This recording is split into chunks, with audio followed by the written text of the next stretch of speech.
Good afternoon, and thank you so much for joining us for today's virtual tour brought to you by Region 9 and the Kemp Center for the Arts with support from the Pretty Foundation. Today, we're headed out to Quanah and the main offices of Three Rivers Foundation Observatory to speak with Becky Barker, Chief Executive Officer, and two Directors of Education, Shane Lance and Townley Thomas. We want to first welcome Ms. Barker and talk about a little bit of the history of Three Rivers. Would you mind sharing with us your mission and how long you've been in operation? Hello. Thank y'all for allowing us to join you this afternoon. We're very honored to be with you. Simply, our mission, I think, is one that is very simple. It is to inspire lifelong learning through the education, through the arts and sciences. You can do that in a variety of ways, and we have the privilege of working with different age groups, from young children to old children, older ones, high school kids like you are. In 2003, thanks to a generous donation by the late Betty B. Gafford, who was passionate for nature and conservation, we were gifted 50 acres in what is a dark sky area. From that, it kind of led to the fact that due to the very limited pollution of light in that area, you could see the stars and the night sky in remarkable ways that we couldn't. So from that, in 2003, it was added to in 2009 and 2010. The campus was expanded, and one thing that we're extremely excited about is that this year we will add an additional 2,500 acres to our site, which will ensure that we have some ability to maintain the dark sky area and the opportunities for nature, conservation, and study of astronomy. Well, humans have been staring at the stars for thousands and thousands and thousands of years. It's inspired stories, including Hitchhiker's Guide to the Galaxy, music like One Republic's Counting Stars, even artwork from Van Gogh's Starry Night. What is it about space that really sparks our creativity? I think of all the things that you mentioned, it is simply the curiosity that comes out of that. When you look at through a telescope, and you look up and you see all the things that you see, even if it's just the darkness of the sky, the first thing that comes to you you want to know what it is, why is it out there, and where am I looking? And so I think from those three questions, it comes just a curiosity that we as humans have innately to find out answers for. If we can join together all the sciences, what we learn by studying space, into a way, it will enable us to have a better understanding, I think, of our own Earth, where we live, our own home, and what we can do to actually make it a better place.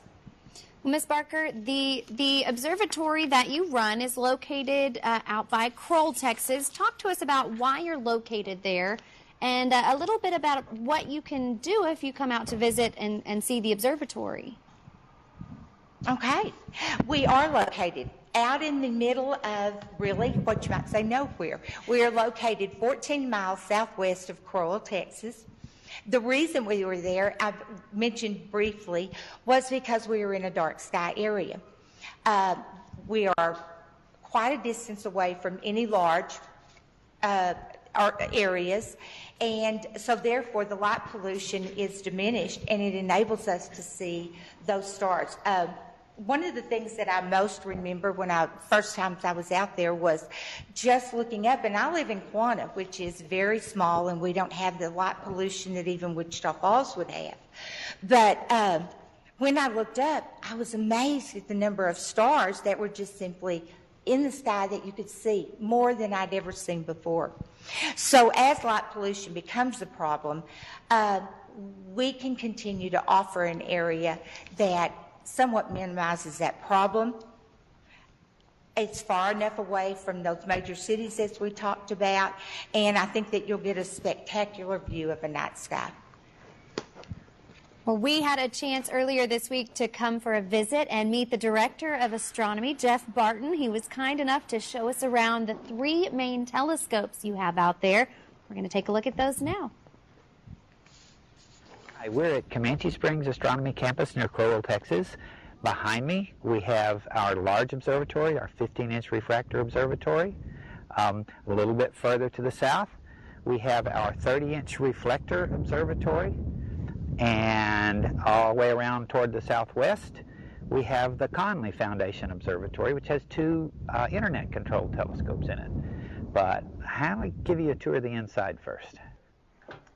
So the most common question we get at star parties with the public is, why is Pluto not a planet anymore? That's number one. Then we get questions about, can you show me a black hole?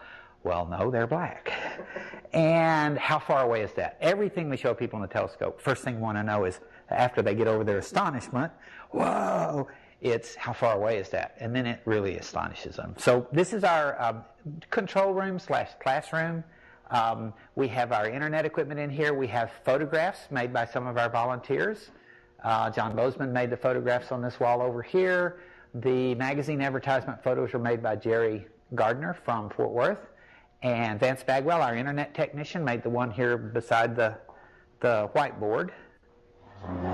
And we have probably half a dozen really world-class imagers and probably 10 nearly world-class imagers in our volunteer corps. We have about 60 volunteers.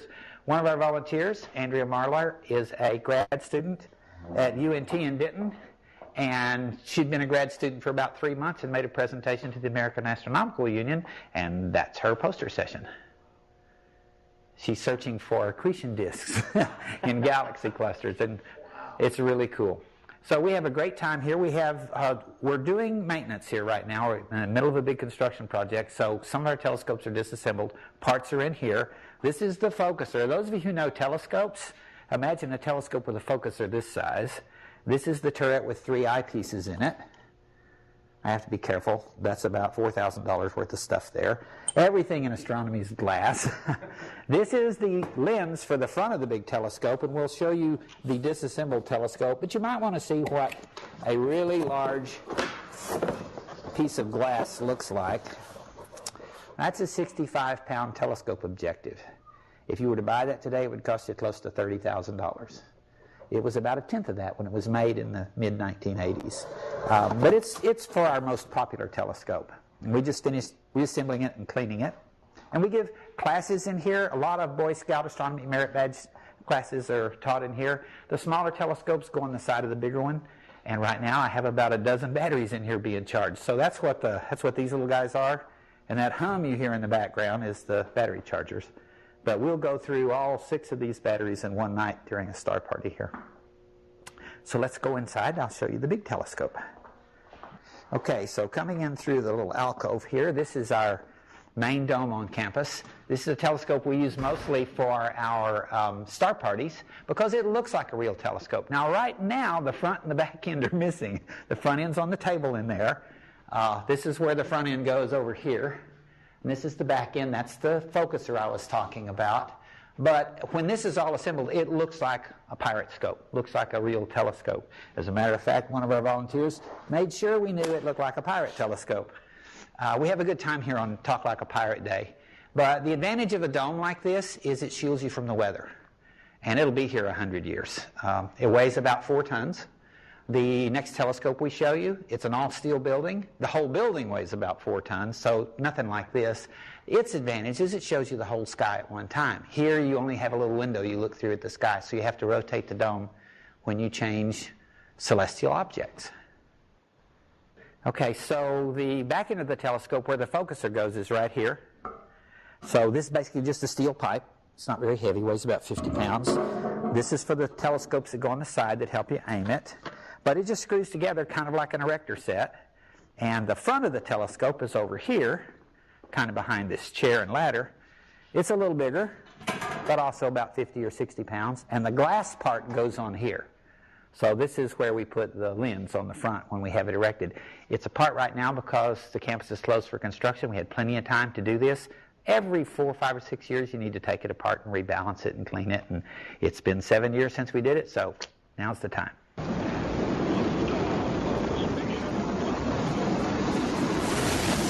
So the reason I love astronomy is it kind of shows you your place in the universe.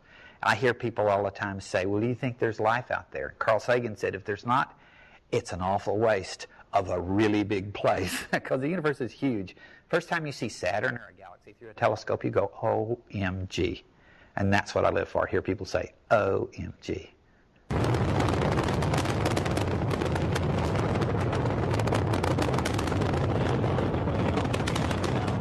The easiest way to get started in astronomy is with a pair of binoculars. These are about $20 binoculars. They don't have to be very expensive. If you're a teacher out there, get your binoculars at Walmart, tell them you're a teacher, and it's 2 for 1. I probably just alienated every Walmart manager on the planet, but that's how we got these. And they're just regular binoculars. You can see craters on the moon. You can see the 4 satellites of Jupiter that Galileo discovered for the first time. You can see the rings of Saturn. This is an easy way to get started in astronomy. So we get a lot of questions about how long this has been here, how much it weighs. We built this observatory in 2005. It was the first observatory on campus. The telescope that I showed you came from Puyallup, Washington, which is a suburb of Seattle, Tacoma, and it was in a man's backyard with 100-foot tall pine trees, and you could only see straight up. So, horrible place for a telescope, but we're lucky he retired and sold it. We had it rebuilt, but it's essentially the same glass lens and everything. But other questions we get are, how does it turn? Well, that motor up there is actually a washing machine motor.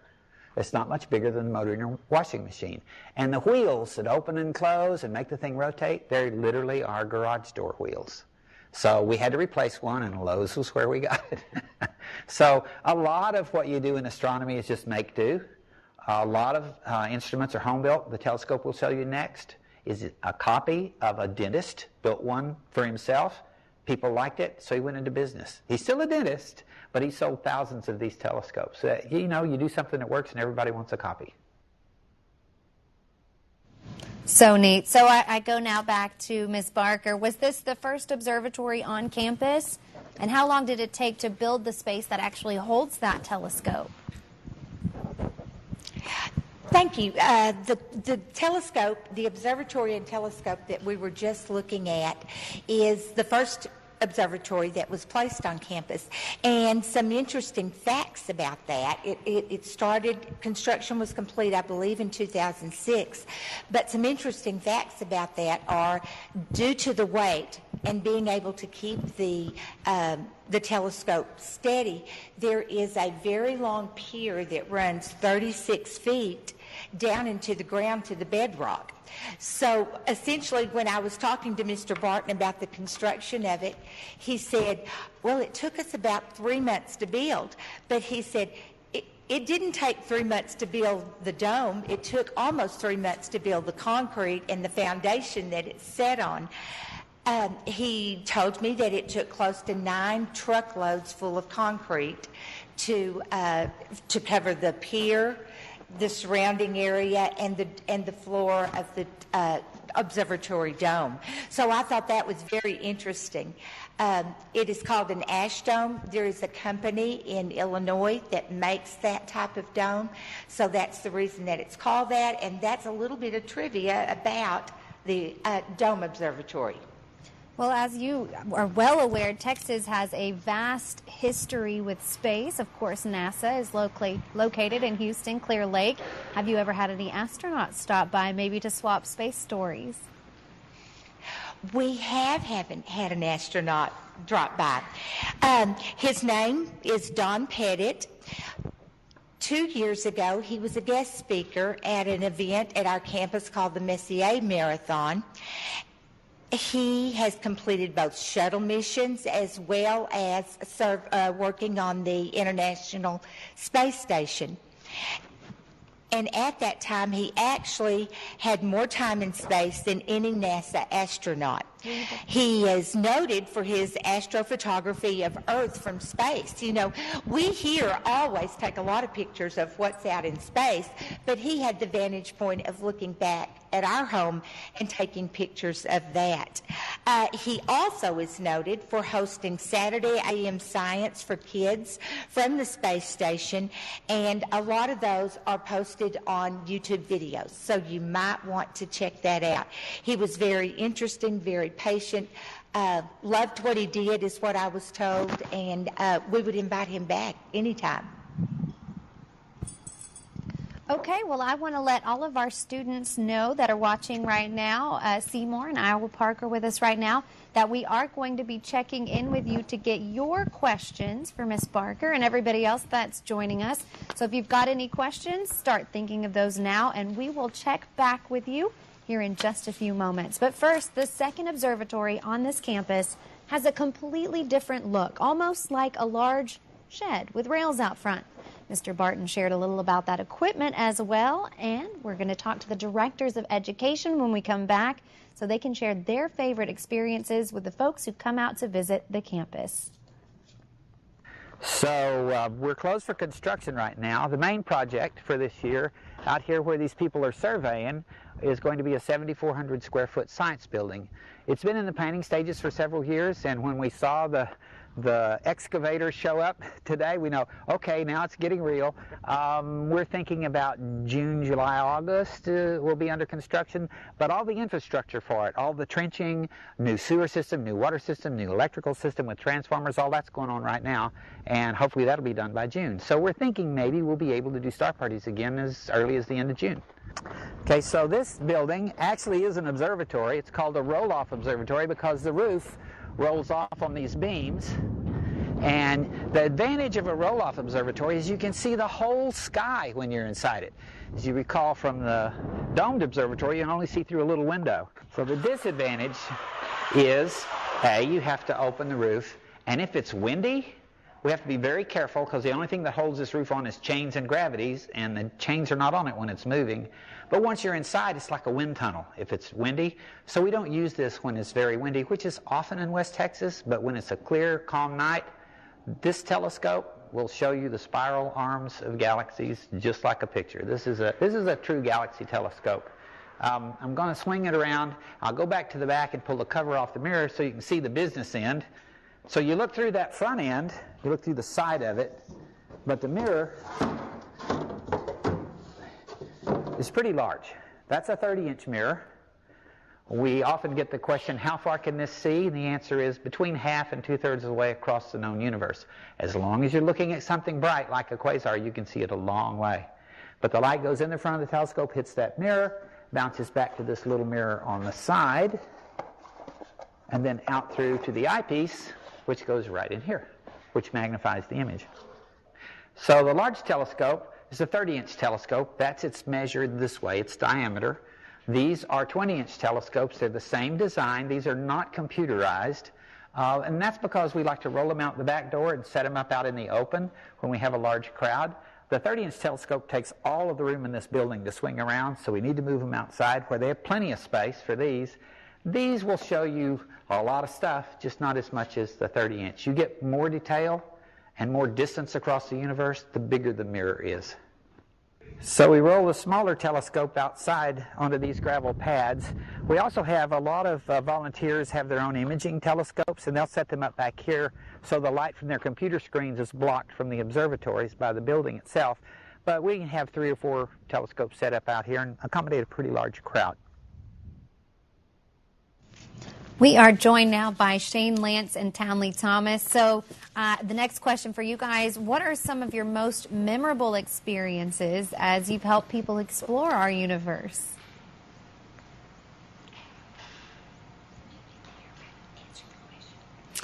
So I would have to say my favorite part of watching the initial first reaction of someone viewing something through a telescope would just have to be the aha moment of they actually really are seeing this object in the nighttime sky.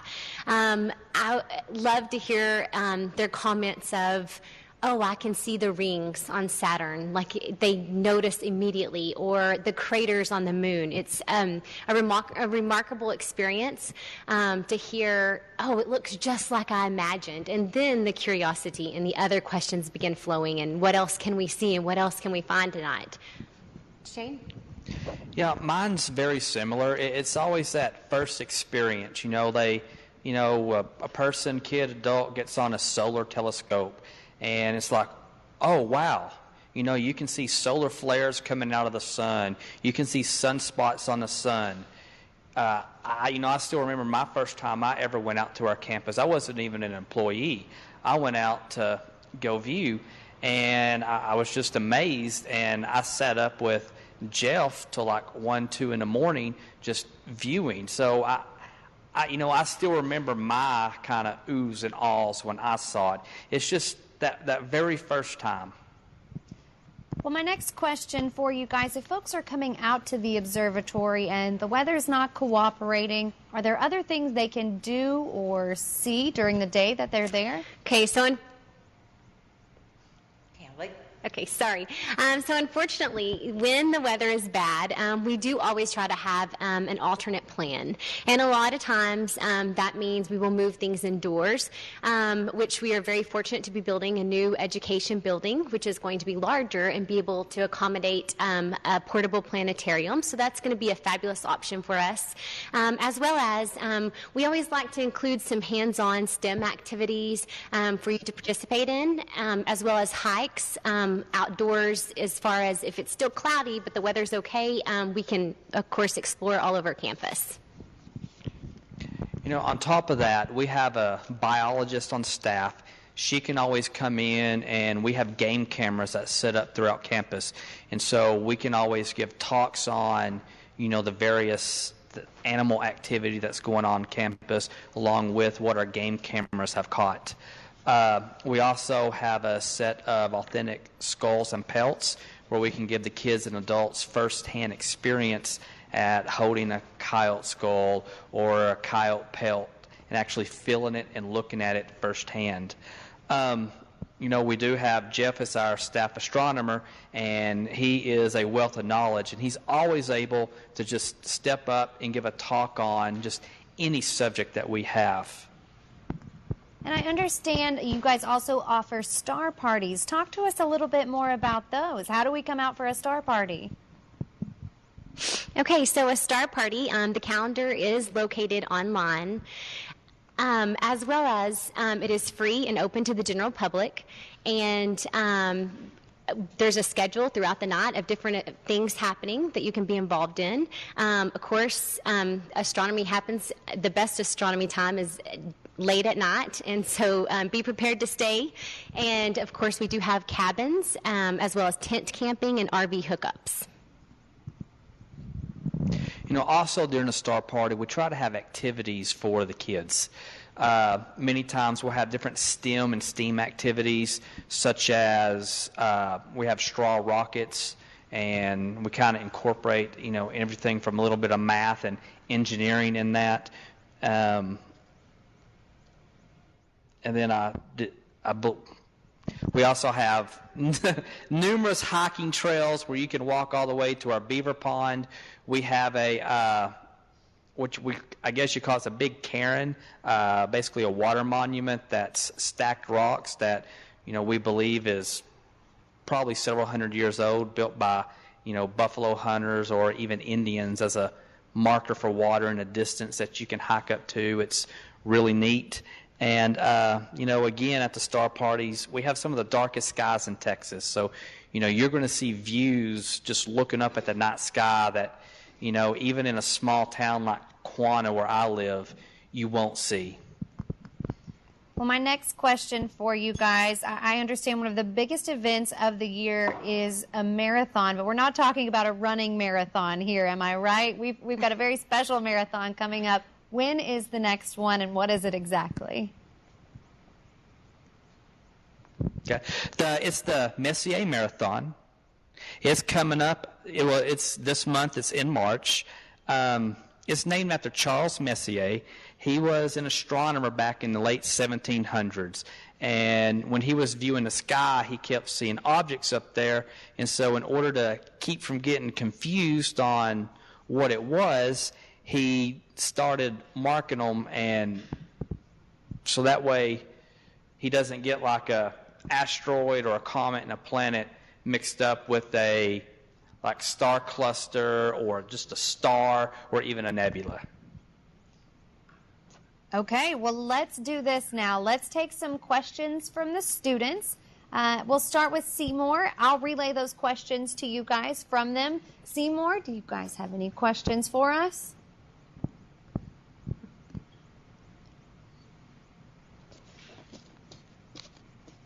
Okay, what about Iowa Park? Any questions from Iowa Park? I guess a question that we would have is, what is the cost? And is it day or only night?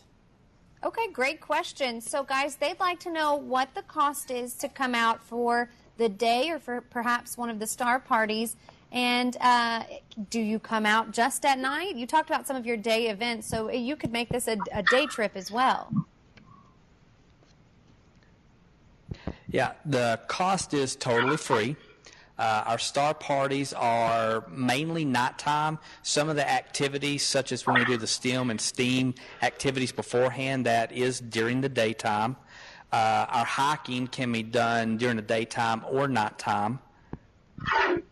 The only cost would be, of course, for the cabins and then the RV hookups, but it's very, very minimal. So this would be a place you could come out and camp. That's great.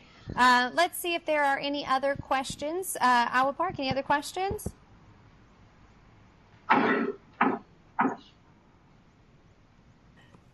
I think we're good. We've really enjoyed this. I don't think this is exactly what we expected, but it has been informative, and we've enjoyed it, so we appreciate it, and thank you so much.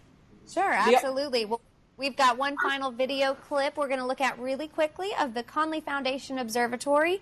After we come back from seeing that, we want you guys to share with us what it is you're doing that tells you which of the three spaces you'll get the best view. This is our internet roll-off. It's called the Conley Observatory for the Gene Conley Foundation of Wichita Falls, who donated the money to build it. It's remotely accessible over the internet. So this gadget up here is an all-sky camera. It sees the whole sky, makes a picture about every 5 minutes, and the little gadget with the finger sticking up underneath it is a cloud monitor. It basically takes the temperature of the air, and when that temperature changes, it assumes a cloud just came over. And it watches for a few minutes, and if it stays that lower temperature, then it says, uh-oh, it's cloudy, close the roll-off. So like the other observatory with the 30-inch telescope, this roof rolls out on the rails so that you can use the camera-equipped telescopes inside. So this is our Conley Observatory. The instruments in here are very high-caliber astrographs, they're called. They're telescopes designed specifically to use with cameras. This one is a 12.5 Ritchie-Quateen. They don't make this anymore. They make some like it. And it's useful for large objects like galaxies, like that California nebula picture I showed you. The smaller telescopes on the side will show you even more sky. They're very interesting to use with DSLRs, or in the case of this one, it's going to have a video camera on it, so we can show live video of things in the sky. This one is a very long focal length instrument. This would be used primarily for stars, asteroids, planets, things that don't require very much real estate in the sky to see. And on the back, they're each equipped with a camera. These are electronically cooled cameras made by the SBIG Corporation. They are used strictly for astrophotography. They can make photographs hours long with low noise. They give you Hubble-like pictures. This one is a fancier version of the same thing, but these are equipped to do long exposure deep sky astrophotography. Okay, so this particular telescope setup, we will show highly magnified views of an object through this telescope, and then the wide field all sky view of it through this one with a video camera. This video camera can simultaneously send its images to our classroom or anywhere via the internet, so we're going to stream them live to our Facebook page, which is where you go to find out about our events. That's 3 Rivers Foundation, the number 3, then spelled out Rivers Foundation on Facebook, or our website, www.3rf.org. Okay, so the wooden buildings you see on the hill back there are bunkhouses. There's 2 that sleep 20-ish apiece and 2 that sleep 10. And they're, Spartan but nice accommodations. They have metal bunk beds. And then the ones that have the metal roofs, those are new cottages. They're like family friendly. They have a 3-quarter bath and a kitchenette and sleep 4. So perfect for families. And you can hit our Facebook page or call our office and reserve those. So another question we get a lot is, why are we here? I mean, this is Crowell, Texas. It's out in the middle of nowhere.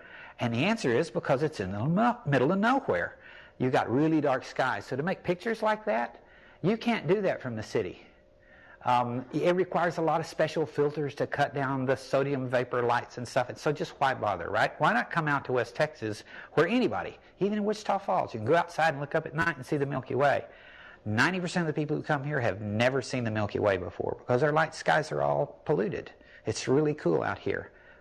This room, we also do children's activities here at our star parties, our monthly star parties, as well as outside. We have games they can play outside. We do a lot of science education here, but we make it fun. It's mostly via games and hands-on activities. Our goal here is to inspire, not to beat you over the head with science. Although if you ask us questions about galaxies, we'll answer them. So I really hope you'll all come see us sometime. It's easy to make a reservation. Look at our Facebook page or our website to find our calendar. Call our office. Most of our events are free.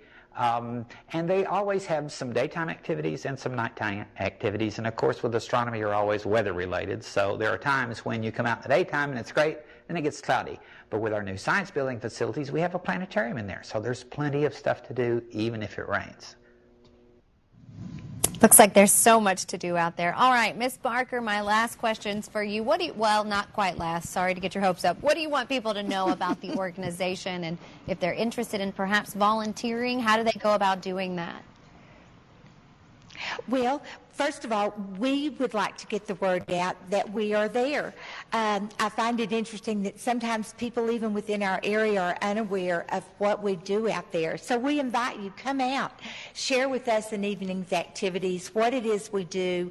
Let us offer you an opportunity to do the things that you might enjoy, whether it would be taking a hike, birding, watching just the wildlife, or a sunset is beautiful. But I think our mission right now is to get the word out and invite all of you to come. Please visit us at Comanche Springs Astronomy Campus.